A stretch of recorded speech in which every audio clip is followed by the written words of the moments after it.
Folks, hello.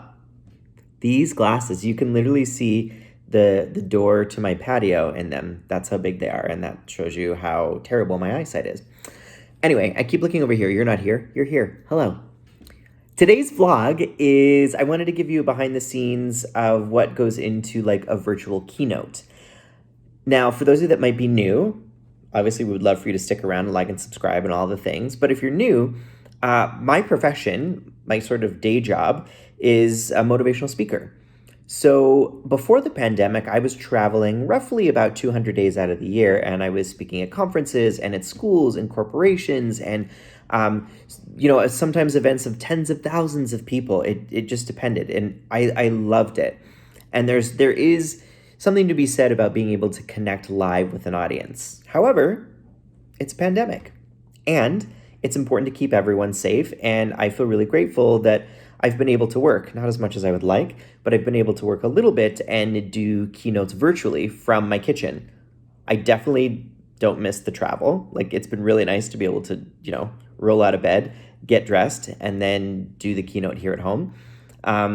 I'm sure by the end of this, I'll probably want to start traveling again. Anyway, I'm digressing. So what I wanted to do is just very briefly give you a glimpse into what goes into a virtual keynote. Now, some of the things that I couldn't really show you because they would have been boring that I'm just going to tell you is when someone books me for a speech through a speakers bureau, which all the info on how to book me is actually in the description.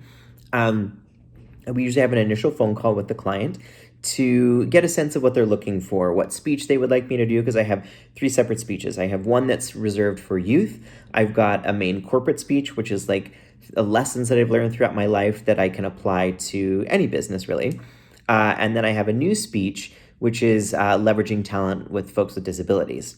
So I've got those sort of 3 speeches that I can deliver. So once the client picks the speech, then I meet with them either virtually or on a phone call. We talk about what they're looking for. Then I put the speech together. I put all the collateral, like the PowerPoint and the videos and all those things. Then we usually have a tech check online. And then from there, we will, if there's any like corresponding in between that needs to happen or any changes, and then I deliver the keynote from my kitchen. Basically, not where I'm at here, but behind this camera. So this is a little glimpse into that. Now, just to give you some quick context, and then past Spencer, I'm future Spencer, past Spencer is going to give you a bit more context. But the keynote that I was actually doing wasn't a paid one. It was what they call a speaker showcase, which now past Spencer will explain because this actually happened in December. Folks, good morning. Still in lockdown, but the world continues to spin, which is great, which also means that I continue to work. So I have a virtual keynote happening tomorrow, but today is the tech check. Now, this keynote is something that speakers bureaus do every now and then, which is what they call a showcase. So they bring a couple of their speakers in to do 15 minutes of their speech to just give folks a little flavor of like what you can offer, and then they invite all of their clients. Now, there's a speakers bureau in the UK that I've been represented by for a long time, but I don't get much work from them because, it's expensive for me to fly from North America to Europe.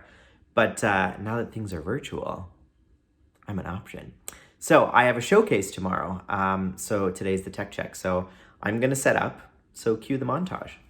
One more thing before I cue the montage, I have a little, homemade studio in my home. So it looks a bit more professional. It looks nicer. And because I have a physical disability and that's part of my speech, I want people to be able to see me. So my kitchen behind me is going to turn into a studio. Now here comes the montage.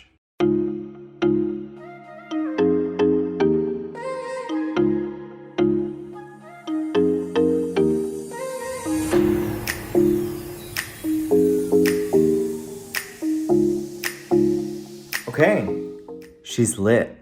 Oh, my skin looks terrible in this camera, but it looks really nice. Here, look. She's lit.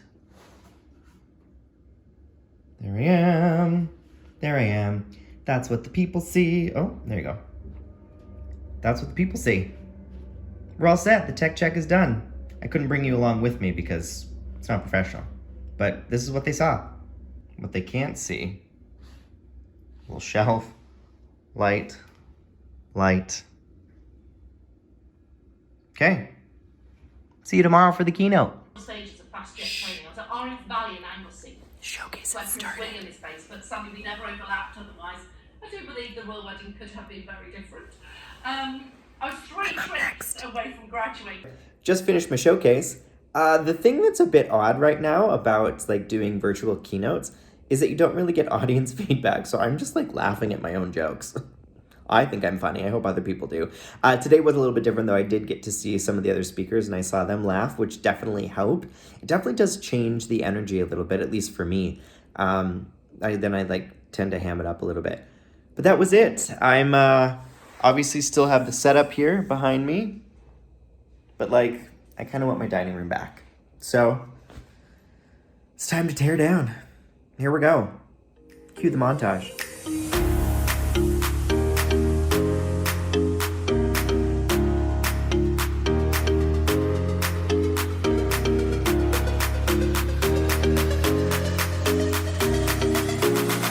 All right, folks, that's what it looks like for me to do a virtual keynote from home.